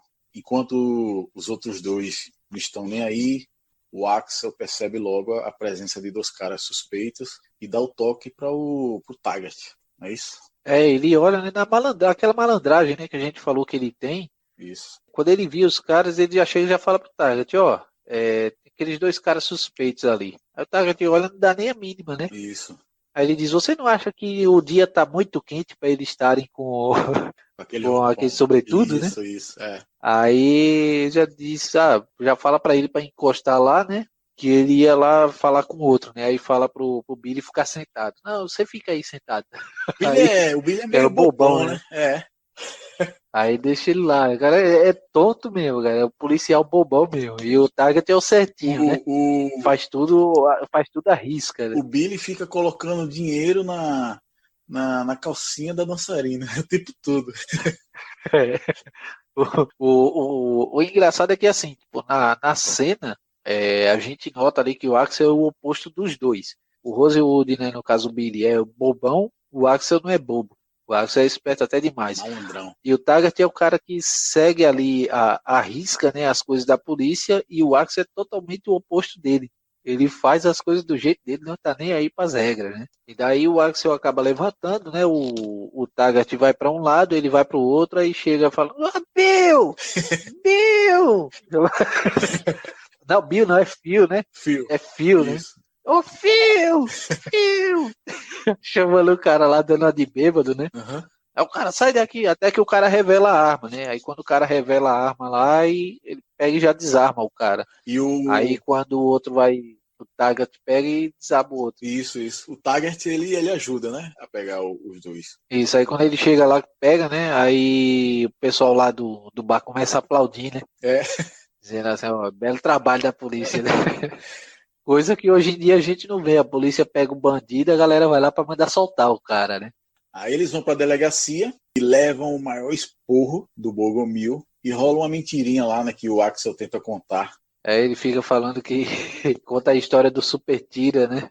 Dizendo que o Taggart percebeu, né? A percepção que ele tem, não sei o que lá, viu que os caras estavam lá e ele só deu apoio pros caras, né? E que foram eles que realizaram a prisão, né? Daí o Taggart, por ser o cara todo certinho, pega, desmente a história. Diz, não foi assim que aconteceu, não. Eles acabam sendo afastados da vigia, né? Da vigília do cara, né? O Axel. Eles não ficam mais com esse caso. E na hora que tá rolando a mentira ali, a gente percebe, até pelo olhar do Bogomil, que ele não tá acreditando, porque ele sabe que os 2 policiais que trabalham com ele, eles não têm essa malandragem, não têm esse instinto de perceber certas coisas, eles são muito certinhos, cumprem muito as regras, enquanto o Axel não. O Axel é das ruas, tem aquele feeling, né, de perceber as coisas. A gente saca isso no olhar do Bogomil, né? O Bogomil, por ser um cara que está há bastante tempo na polícia, né, assim a gente vê ali, ele já sabe quando o cara é bom no que faz. E ele percebe aquilo dali já no Axel, logo de cara, assim, a gente já vê que ele percebe que o Axel é um policial diferenciado. Termina o Bogomil afastando o Rosewood e o Taggart. E coloca outros 2 policiais para ficar na cola do Axel. O Foster e o McCabe, né? O detetive Foster é interpretado aí pelo Art Kimbrough, que foi um cara que, assim, os trabalhos mais conhecidos dele, né? Foi o Arraste-me para o Inferno e Guerra é Guerra, que é um filme de comédia romântica e espionagem. E o detetive McCabe, que é o Joel Bailey, ele é produtor, diretor, roteirista e ator. Ele fez bastante trabalho aí na indústria do entretenimento, né? E trabalhou aí com atores de peso, o Jim Carrey, Adam Sandler, a Linda Carter, né? Que é a Mulher Maravilha, saudosa Mulher Maravilha. E a Kathy Griffin. Saudosa? São grandes atores. Né? Morreu não, né? Morreu não, né? Eu falei saudosa, mas ela não morreu não. Tá viva ainda. Tá viva e gatíssima. Maravilhosa Linda Carter. Isso, gatíssima ainda. Ele coloca os 2 policiais na cola do Axel. E o Axel sai para ir dar uma sacada na casa do Victor, né? Do Victor Maitland. Antes dele sair, manda o café da manhã pros caras lá. O Victor, quem faz é o ator Steven Berkoff, que é um grande ator. Ele trabalhou em Rambo 2, A Missão. Ele faz um rei na série Vikings. E trabalhou também no clássico Laranja Mecânica. Isso. Na frente da casa do Victor, o Axel percebe que ele sai de carro, o Victor, e ele vai atrás. Entra no carro e despista os 2 policiais que estão na cola dele. E vai atrás do Victor. Ele para no farol, os caras vão atrás dele, né? Ele para no farol lá no sinal vermelho e o sinal abre e ele fica lá parado aí. Aí quando o sinal tá para fechar, ele arranca. Aí os caras ficam para trás, que o sinal fecha, não dá para passar. Isso era novidade nos anos 80, né? Hoje todo mundo faz, né? Nos filmes. O Axel persegue o carro do Victor e o Victor entra em um clube privado lá, bem chique. O Axel chega com aquele carro dele, caindo aos pedaços. Aí chega o manobrista. Ele pede para o manobrista tomar conta do carro dele, porque o carro dele tá amassado desde o dia que ele deixou o carro ali da outra vez, né? Da outra vez que eu vim aqui, o carro ficou assim. Foi da última vez que eu vim, cuidado. Aí quando ele vai entrar no clube, o recepcionista lá não deixa, né? Porque tem que ser os associados e tal. E ele vê o Victor da porta ali, né? E ele pede para entrar, o cara diz, não, você não pode entrar aqui não. Aí ele dá uma de bichinha. Preciso falar com aquele gato do cabelo grisalho, do signo de Capricórnio que está ali. O cara, não, mas você não pode entrar. Me dá o recado que eu levo para ele lá. Ele fala, você tem certeza que você quer levar o recado? O cara, pode me dar o recado que eu transmito para ele. Aí ele... Eu posso ajudar? Obrigada. Estou procurando o Victor Maitland. Desculpe, mas este clube é só para sócios. Mas eu tenho que falar com o Victor, é muito importante. Tem certeza que é mesmo com Victor Maitland? É sim, Vivi, o cavaleiro de cabelo grisalho, pele bem escura, capricorniano, Victor. Por que não me dá o recado e eu transmito a ele, hein? Tudo bem, eu acho que eu posso fazer isso. Diz ao Victor que Ramon, um rapaz que ele conheceu uma semana, diz pra ele que Ramon foi ao médico hoje e que descobriu que tem herpes genital. E que eu acho que o Victor deve marcar uma consulta com o médico dele para ver se está tudo bem com ele antes que a barra dele comece a sujar. Eu acho que é melhor o senhor mesmo dizer a ele. Sabe, eu acho que seria bem melhor. Eu também acho. O cara, não, entre, pode entrar, pode ir lá falar você mesmo. É melhor você dar mesmo o recado. Chegando lá, o capanga do Victor vem pra cima, né? E o Axel avisa, não venha não, que não vai dar pra você. Aí o cara vem, ele humilha o cara lá, né? Joga ele por cima da mesa de comida lá, ele levanta com a cara toda suja de chantilly. Isso, ele lá mostra que além de ser um bom policial, é bom de briga. Diz que só no caso ali, já mostra, né, que ele, naquele dia que eles mataram o Mike, só mataram porque pegaram ele desprevenido. Isso, mas aí o Axel ainda não sabe que foi esse mesmo capanga que matou o Mike, né? Ele bate isso, nele. Aí assim, tipo, é pra ele ter ele bate sem saber, mas tipo, já dá pro cara ter uma ideia de que só conseguiu mesmo matar o Mike porque pegou ele desprevenido. Isso. Aí nisso o Axel senta na mesa do Victor e ameaça. Diz que tá na cola dele, que vai descobrir e que vai prendê-lo. O Victor sempre naquela pose, ameaça o Axel também, diz que ele é que tem que se cuidar. Não desce do pedestal, né? E nisso chegam 2 policiais e levam o Axel preso de novo. Algemam ele e levam ele para a delegacia de novo. Aí lá ele começa a conversar, né? Começa a falar e ele menciona o pó de café, né? Que foi aquele lá que a gente falou. Daí o Bogomil ele já saca na hora, né? Porque os caras dizem, mas o que é que tem pó de café? Tudo aí o Bogomil explica, né? Que isso daí engana o cão farejador, né? Despista o cheiro da droga, né? Só que o Axel... Daí o chefe geral da polícia chega, né? Porque o Axel fala, mas não tem prova nenhuma. Exatamente. E aí ele só explica, só fica falando, né? O que achou, tudo, o que ele encontrou, mas até então ele não consegue apresentar nada, né? Então... Antes disso, antes de falar do pó de café, o Axel não tinha falado nada ainda para ninguém. Dessa vez não, dessa vez ele chega na delegacia e diz que está desconfiado do Victor. Então chega o chefe do Bogomil, pergunta o que é que o Axel está fazendo ali, por que é que ele não já foi embora. Porque o Victor, ele é tido ali na cidade como um grande empresário. Ele é um grande investidor, um cara que investe em artes. Ele é um cara que ele tem influência, né, na sociedade ali de Beverly Hills, né? Um cara que é bem influente em todas as esferas da sociedade lá na cidade. E isso está acima de qualquer suspeita. O chefe do Bogomil chama ele para uma sala, chama o Bogomil e manda ele despachar o Axel. Isso, aí pega e fala pra ele, leva ele pra fora da cidade expulsa ele e na saída da cidade você devolve a arma dele. Aí pega e ameaça ele de prisão, né? Caso ele volte para Beverly Hills. E o cara que foi escolhido para fazer isso daí foi logo o Billy, né? O bobão. Aí vai fazer a escola. O Axel mexe com a cabeça dele.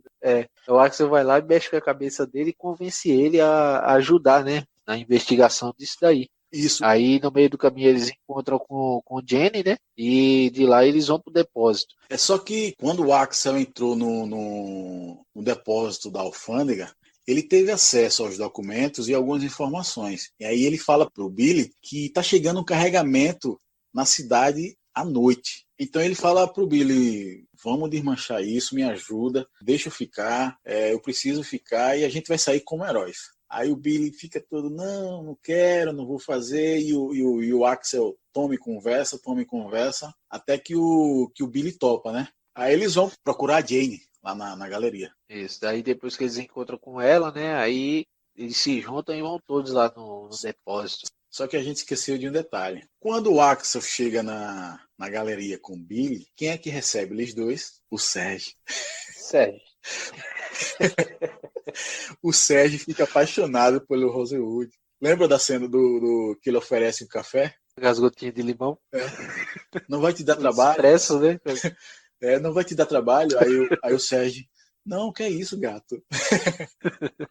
Aí eles vão lá para trás. Lá. Aí o Axel pega a Jane e vai junto com o Rosewood lá pro depósito do Vic. Chegando lá, o Axel pede pro Rosewood ficar no carro e a Jane insiste para entrar com o Axel. Termina ele deixando e eles dois entram lá. Billy, o seu trabalho é ficar aqui fora observando as coisas, tudo bem? Não faça nada enquanto eu não sair para pegar você. E por que eu não posso entrar também? Você não pode entrar porque é um policial da cidade. Se entrar lá sem uma causa legal, vão chamar de busca ilegal. Você sabe disso. Ou não ensinaram isso na academia. Fica aqui fora, tá? Se encontrar alguma prova, eu venho pegar você. Será que existe alguma chance de você me dar essa chave e deixar eu entrar lá sozinho? Nem pensar. Droga. Vamos nessa.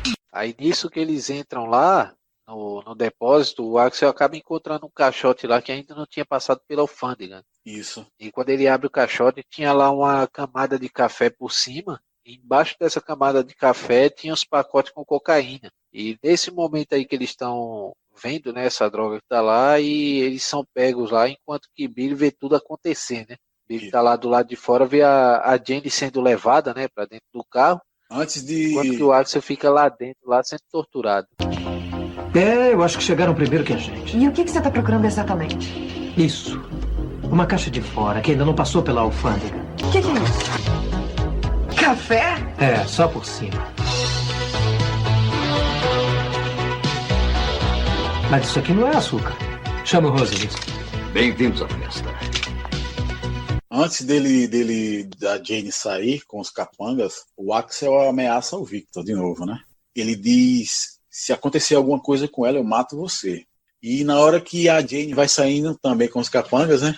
O Axel solta aquela piadinha. Se preocupa não, Jane, que a gente tem café e coca da boa. Ah, Jane, não se preocupe comigo. Nós temos cocaína e café aqui. Vou dar uma festa e ficar doidão, só isso. Mesmo na hora do bicho pegando, ele tira onda. Ele ainda faz piada. Isso. Aí ele fica sendo torturado lá, né, levando porrada dos caras lá.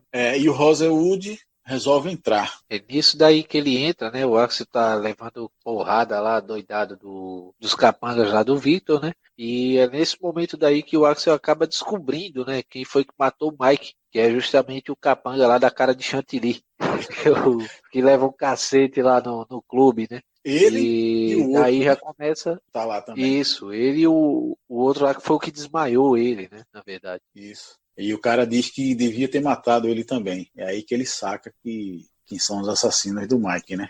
Ainda está aborrecido comigo? Não. Mas eu devia ter cuidado de você em Detroit. Quando eu apaguei o seu amiguinho.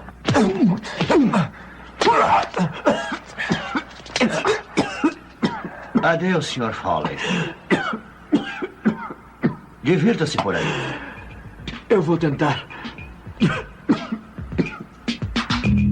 E eu acho que nesse momento bateu mesmo arrependimento, né? De não ter matado ele lá na hora, porque até então o cara conseguiu fazer tudo isso aí, né? Todo esse reboliço aí.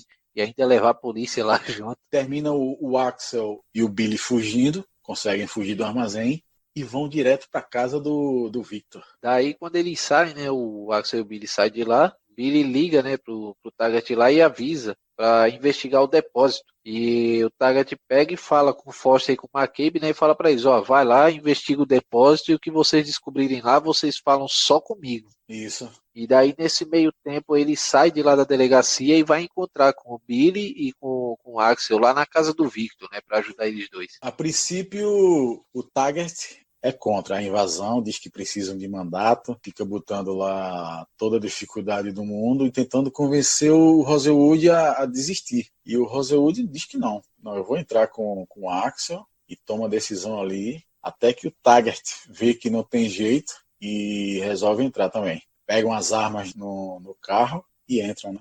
Daí depois que o Axel tá dentro da casa, né, o Taggart e o Billy ficam numa briga lá para saber quem vai, quem não vai, e fica um subindo nas costas do outro para poder pular o muro. Uma pra briga, pular o muro, uma né? agonia, Parecendo... né? Até que eles patetas. conseguem.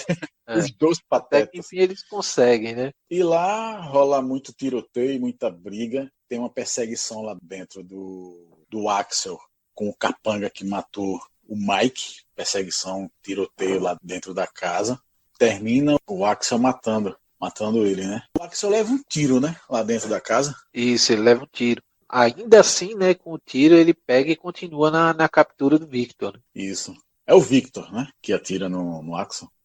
Daí, na invasão da casa, né, quando eles aparecem lá, começa a meter bala nos capangas lá, eles vão lá com os revólveres, né? Uhum. Então, um revólverzinho de leve, pá, pá, pá. Aí os caras já vêm com metralhadora, né? Aquelas semiautomáticas já fazendo um arregaço já no jardim todo lá.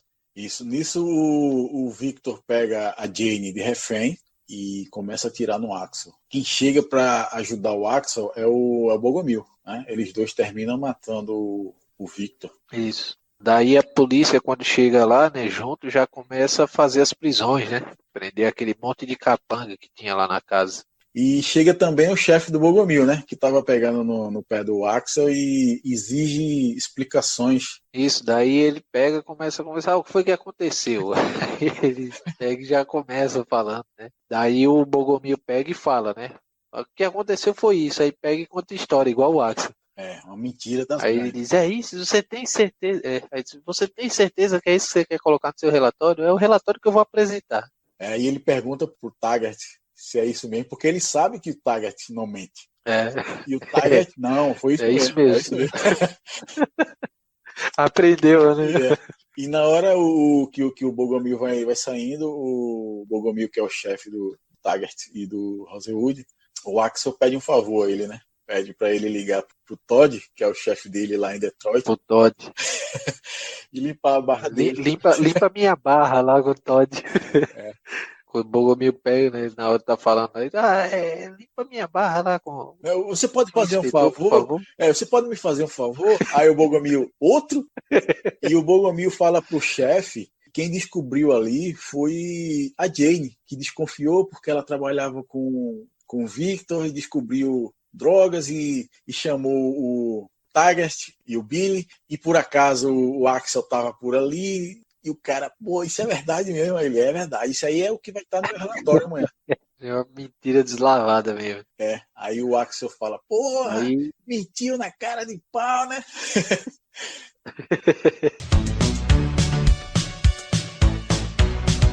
Caso resolvido, solucionado, hora de fechar a conta e voltar para Detroit. Aí tem aquela cena bem legal do Ed Murphy, do Axel Foley fechando a conta lá no hotel, né, Jean? Na hora que ele tá lá na recepção, pede pra fechar a conta, né? Aí ele tá com a tipóia no braço lá, né? Por causa do tiro. Do ferimento lá, do tiro, né? Uhum. Aí Billy Taggart chega na hora, né? Aí até achei legal essa parte aí, porque quando eles chegam, né? Aí Axel olha pra eles assim e fala, eu sabia que você se despedir, né? Um negócio assim. E eles falam, né, o Billy fala pra ele assim, né, que Bogomil mandou eles pra ter certeza que ele vai sair da cidade. E Aí ele chega e fala assim, mas quer saber, o que importa é isso aqui, né? É vocês terem vindo até aqui. Esse, o lance, né, da amizade deles, né? A amizade que eles construíram, né? Diz que o importante não é, tipo, se eles foram lá, tudo se despedir nem nada, não. Mas o vínculo que eles criaram, né? A amizade que eles criaram por causa de tudo que aconteceu lá. Isso. E também é importante, o Axel fica feliz quando eles dizem que o departamento de polícia de Beverly Hills é que vai pagar toda a conta do hotel, né? Não, aí ele aproveita e pede já para o cara da recepção lá pegar aqueles hobbies, né, do hotel lá que vem bordado com as letras lá do nome do hotel, né? Aí ele dá um para Billy e depois ele dá um para Taggart, né, quando eles saem lá pro hotel, né? Ele ficou afim dos hobbies. Ele já tinha comentado com a menina lá no comecinho do filme, né? Que já tinha guardado uns lá na bolsa. Tanto que ele fala com o Taggart, né, na hora que ele sai lá, aí o Taggart diz, não, fica para você de lembrança. Ele diz, não, pode ficar, eu já tô com 3 na minha mochila. E é como você falou, ficou a amizade, né, bicho? Tanto é que a gente vê isso no segundo filme, no terceiro filme. Se bem que o terceiro filme, já, eu não lembro muita coisa, não. Lembro muito do segundo, mas o terceiro eu não lembro. Mas a gente sabe que ficou uma grande amizade entre eles. O envolvimento deles ali no primeiro caso, trabalharam juntos, né, foi o suficiente assim para eles criarem esse laço aí entre eles, né? Tudo bem, meu irmão? Eu sou o Axel Foley. Pode fechar a conta da suíte 1035. Só um momento, senhor. Eu vou pegar sua conta. Ei, como é que é? Não precisavam vir aqui se despedir de mim, mas estou muito emocionado com esse gesto. Obrigado. Bogomil mandou a gente para ter certeza de que você saiu da cidade. Sabe, para mim o que importa, Billy, o que importa é vocês terem vindo aqui. Eu estou emocionado mesmo. Estou com nó na garganta. Com licença. O departamento de polícia de Beverly Hills vai pagar isso. Ah, que é isso? Dá um tempo. Isso aí foi a gota d'água. Foi a gota d'água. Vocês são gentis demais. Senhor, vocês vendem aqui na portaria aqueles hobbies do hotel? Vendemos, sim, senhor. $95. Ah, dinheiro pra mim não é problema. Coloca na minha conta. Eu quero 2, tá? E no final, o Axel convida eles dois para um lugar familiar, para tomar uma, né? Vão tomar alguma coisa, uma cervejinha não faz mal pra ninguém. Confia em mim, né? Pode confiar em mim. Eu confio em mim, eu conheço o lugar ideal. Aí leva lá. Olha, eu acho que uma cervejinha não vai fazer mal a ninguém, não é, Billy? É isso aí, escuta o Tara, não esquenta não. Uma dose não mata ninguém. Olha aqui, se vocês ficarem muito atrás, não se envergonhem em buzinar, tá? E onde é que a gente vai? Não se preocupe, venha atrás de mim. Eu conheço o lugar ideal, vocês vão se amarrar. Confie em mim.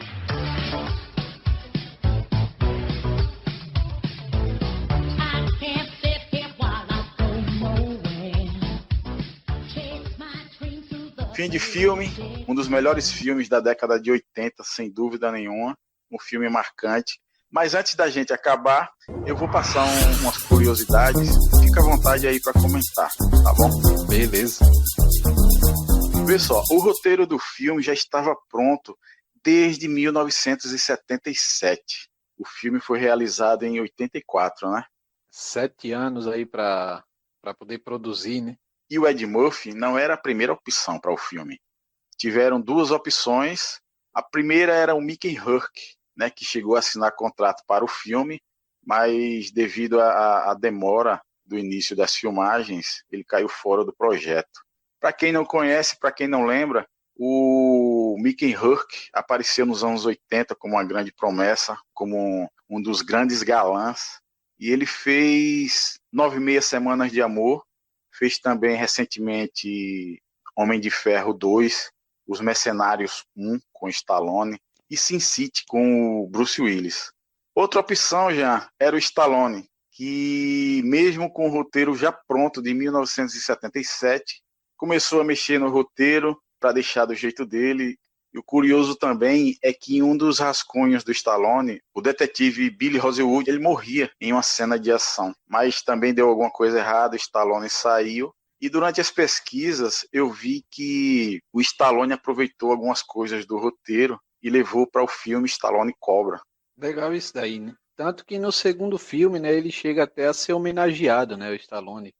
Aparece pôsteres lá de filme dele, né? E a vilã do segundo filme, acho que na época era a esposa dele, né? É a Brigitte Nielsen, que na época era a esposa do Stallone. Para quem não lembra dela, ela é a esposa do Dragon, Ivan Dragon, o russo lutador de Rocky 4. E ela também tá no Stallone Cobra. Ela faz a namorada do Stallone no filme. Outro filme que é muito bom, por sinal. É, ela trabalha no Tira da Pesada 2, faz uma vilã, é isso? É a vilã principal do filme, né? A trama acaba girando em torno dela, né, no final das contas. Isso. Imagina Stallone ou Mickey Rourke fazendo um Tira da Pesada. Ia ser outra pegada, ia ser um estilo diferente de filme, ia ser, acho que um lance mais sério, porque esses caras não fazem tanto filme com essa pegada legal do Ed Murphy, né, com essa pegada de ação com comédia.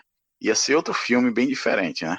Eu acho que se fosse com qualquer um desses dois aí, principalmente Stallone, a pegada do filme ia ser completamente diferente mesmo, ia ser algo assim mais violento. Mais sério, né?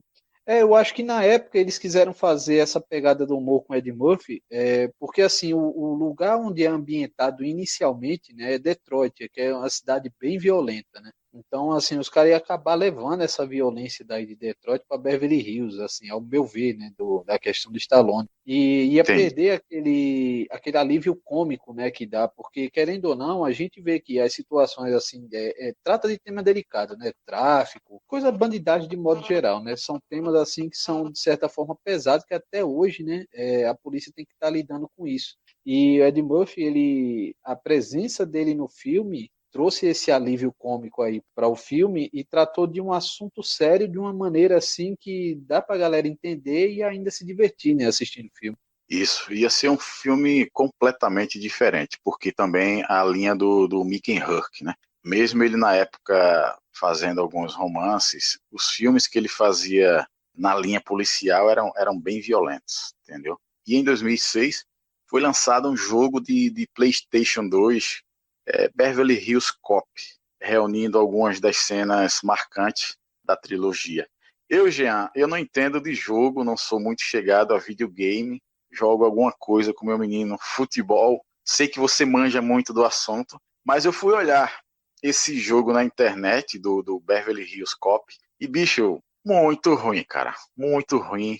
O bonequinho, não sei nem se chama bonequinho, do Ed Murphy, horrível, não parece nada com o Ed Murphy, muito ruim. Eu não conhecia, né, o jogo. Na verdade, eu fiquei sabendo da existência dele por conta justamente do podcast, né, da gravação do podcast. Então, eu não conhecia o jogo a princípio, e daí eu fui dar uma olhada e realmente isso aí que você falou dá para se confirmar.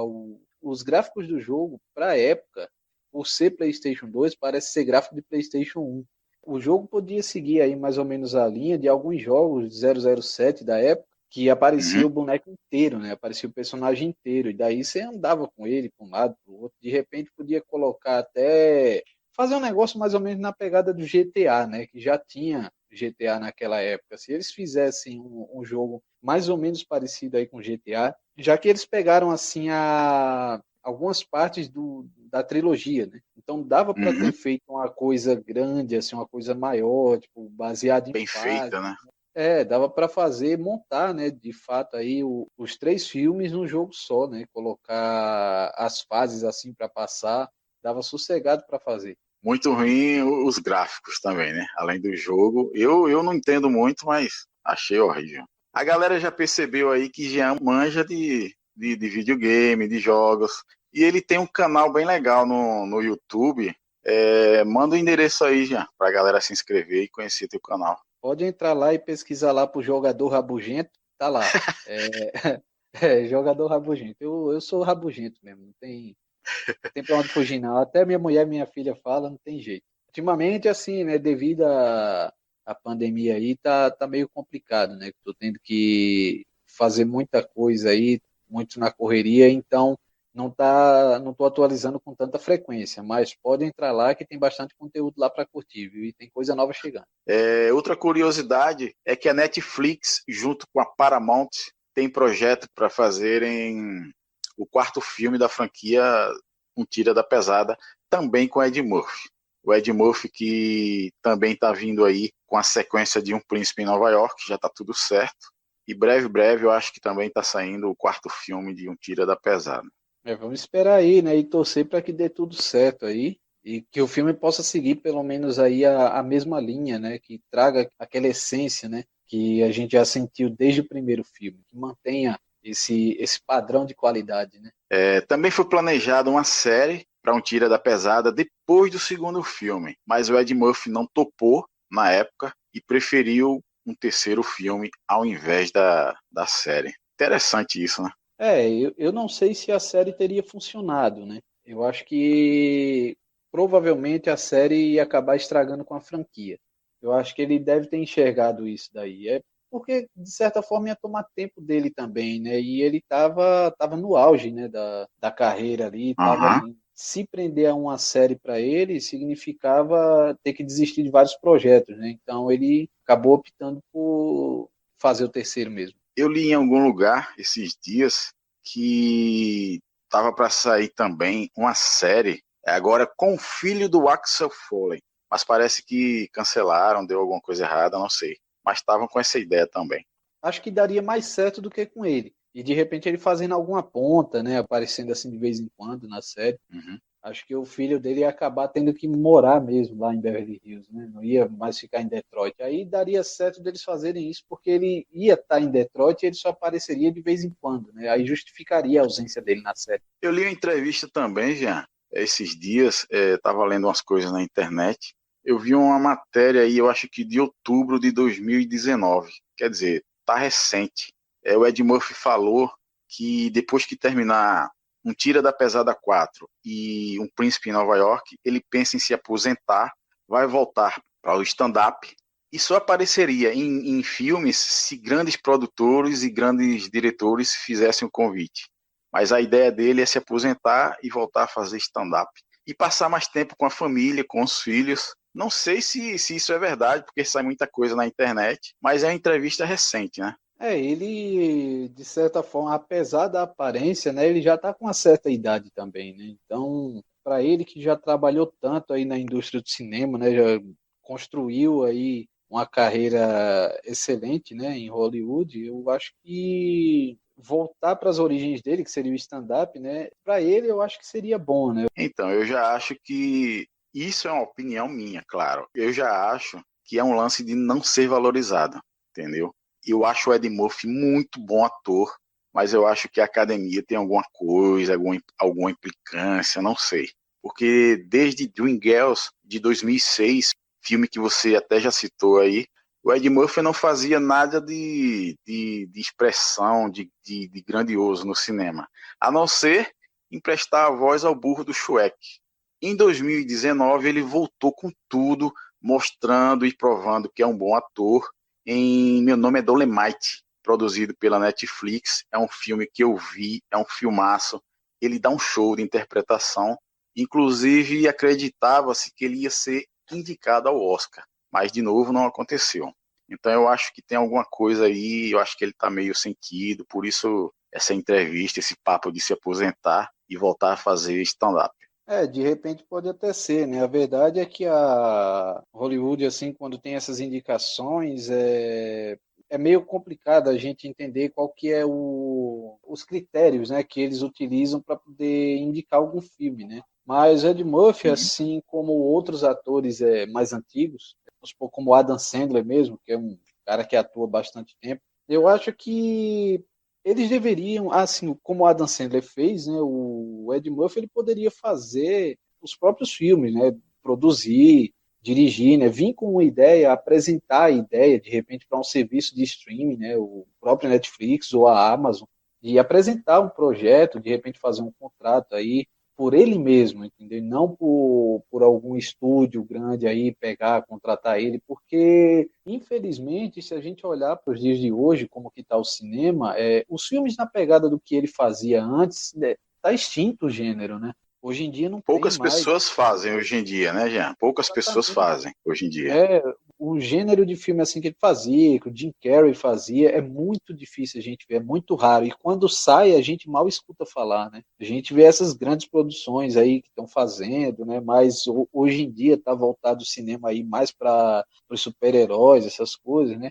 Então, esses gêneros aí que fizeram sucesso nos anos 80, nos anos 90, tá um pouco apagado, né? Mas seria uma boa, de repente, trazer isso daí para ver se dava para reacender, né? Mas o que seria essa ausência desses filmes? Talentos? Atores com o carisma do Ed Murphy, do Jim Carrey? Seria a falta de interesse nesses filmes? Porque eu acho que esses filmes vendem muito e a galera gosta muito, sim. Não sei o que é que está faltando. Eu acho que produtor tem, roteirista bom tem. Eu acho que o que está faltando, né, é justamente isso daí, é talento, porque não basta só o cara ser ator, né? O cara tem que fazer você sentir o personagem. A gente gosta do filme quando a gente sente aquilo que o personagem está passando, como se realmente fosse uma pessoa ali, como se aquilo dali fosse uma história real, como se a ficção fosse real. O que o Ed Murphy fazia, cara, é sem igual. Não tem comparação, né? A gente olha hoje em dia, a gente tenta achar, digamos assim, esse cara daqui, esse ator, ele vai ser o futuro Ed Murphy. A gente não vê isso daí. A gente vê no futebol, esse daqui é o futuro Pelé, mas a gente não vê nos cinemas, esse daqui é o futuro Ed Murphy. Até porque não basta ser ator para fazer esses estilos de filme. Tem que ter o carisma, tem que saber fazer humor, tem que ser engraçado. Não é todo mundo que vai conseguir ter essa pegada do Ed Murphy, tentar fazer, copiar e dar certo. Eu acho que não é assim que funciona, não. Acho que está faltando muita gente com essa qualidade, né, Jean? Verdade. Um exemplo disso no próprio filme, né, no Tira da Pesada, é aquela cena lá do bar que a gente comentou. A gente vê no início, ele tá fazendo piada, ele tá brincando, tudo. Quando muda para o momento sério, a gente sente que ele de fato tá sério ali, que não é um negócio de piada, tudo. Saber manter o equilíbrio entre isso daí, entre a comédia e a parte séria do filme, não é todo ator que consegue fazer essa mudança de interpretação em uma cena. Né? Ele tá gravando aquela cena e ele muda do humor para o sério, porque ele tá lá, vê os caras entrando, ele fica sério. Aí começa a falar, aqueles caras tão estranhos, não sei o quê. E quando é depois que ele levanta da mesa, aí ele já pega e já mete o humor de novo para poder distrair, né, o bandido lá. Então é algo que é difícil de ver hoje em dia. Em Dream Girls, ele manda muito bem também, né? Tem esse lado sério, tem um lado meio engraçado, mas também tem uma pegada meio séria. Em Meu Nome é Dolemite, o filme é baseado numa história real e ele manda muito bem também. Tem um lado sério, tem um lado cômico e você vê a qualidade do ator. Passaram os anos, né, e ele só evoluiu, né? Não é um ator que caiu de produção. A gente cansa de ver aí ator que fica na mesmice e chega num determinado ponto que a gente vê que ele não tem mais nada a oferecer, né? E daí a indústria acaba abandonando. Só que é difícil entender porque é que a indústria de fato abandonou, né, o Ed Murphy. O cara com um talento gigantesco aí, né? E infelizmente a gente quase não vê mais filmes dele. Eu particularmente não escuto muito crítica, não assisto filme baseado em críticas, nem em Oscar. Eu acho o Oscar muito injusto. Tem muita gente boa que deveria ter sido já premiada e não foi. E eu acho injusto. Eu acho que, não sei, deve ter alguma coisa ali. Tem muita gente boa que é marcada, que é esquecida injustamente, entendeu? Mas vai entender, né? A gente vê aí, vamos tirar por um exemplo aí, né, o Leonardo DiCaprio. O cara foi indicado aí, acho que 7 vezes para o Oscar, desde 94, se não me engano, como ator coadjuvante. Ele foi indicado, foi 7 vezes indicado, ele ganhou uma vez. Toda vez ele era indicado, todo mundo falava que ele era o favorito, e ele nunca ganhava. Eu não sei nem porque foi que acho que deram o Oscar para ele, porque ninguém aguentava mais, estava todo mundo falando, né? Foi o Regresso, né, que ele acabou ganhando o Oscar. Isso. Então, assim, a gente vê que tem realmente atores que são indicados ao Oscar, que tem aqueles critérios já que eles usam para poder escolher tudo, mas quando chega na hora, o ator que merece acaba não recebendo. Então a gente vê que a indústria mesmo do cinema, de fato, ela é bem injusta, né? E por conta disso, grandes atores aí meio que ficam na geladeira, né? Falando em Leonardo DiCaprio, se você for ver a filmografia dele, bicho, tem trabalhos dele de início de carreira muito bons. O cara vem mandando muito bem desde criança, bicho, desde adolescentezinho. Tem 2 filmes dele que eu vou destacar aqui, que ele interpreta de uma forma O Diário de um Adolescente, que ele faz um drogado, um viciado, e O Despertar de um Homem, que ele trabalha com Robert De Niro. O cara manda muito bem desde cedo e demorou muito para ganhar o Oscar. Mas vamos deixar Leonardo DiCaprio para lá, né? Jean, vamos encerrar. Falamos tudo sobre um Tira da Pesada, mandamos todas as curiosidades, comentamos, acho que a galera gostou. Foi uma honra, um prazer ter você aqui fazendo esse meu primeiro podcast. Quero tê-lo aqui de volta várias vezes para a gente comentar outros filmes. E foi um prazer, cara. Você será sempre bem-vindo aqui. Eu que agradeço o convite aí. Eu espero que os ouvintes aí curtam bastante, que escutem mais de uma vez para poder pegar os detalhes, né? Porque assistam o filme, escutem o podcast, vocês vão pegar tudo isso aí que a gente está falando. Mas eu agradeço aí o convite de coração mesmo. É meu primeiro contato, né, com a gravação de podcast e foi bem satisfatório assim para mim, uma experiência única. Valeu aí pelo convite. Eu também, meu primeiro podcast, nunca tinha feito. Olha, uma salva de palmas, trabalharam muito bem, vocês trabalharam bem, me emocionaram. Agora eu quero que vocês descansem, tá tudo sob controle. Descansem e deixem comigo que eu resolvo tudo. Tá na hora da cerveja, vão pra casa e curtam a cerveja. Espero também que a galera goste, tenha gostado, espalhem para os amigos, compartilhem. Se tiverem escutando no canal, se inscrevam. Toda semana tem novidades, tem vídeos com altas dicas de filmes e séries. E é isso aí. Jean, antes da gente ir embora, deixa aí o endereço do blog de Tereza, que é um blog massa de notícias. Para a galera que quiser conferir, dá uma olhadinha lá. Tereza, que é a mãe do meu amigo Jean, manda aí o endereço para a gente. O endereço é blogdateresalima.blogspot.com, Tereza com Z. É isso aí. Até o próximo podcast.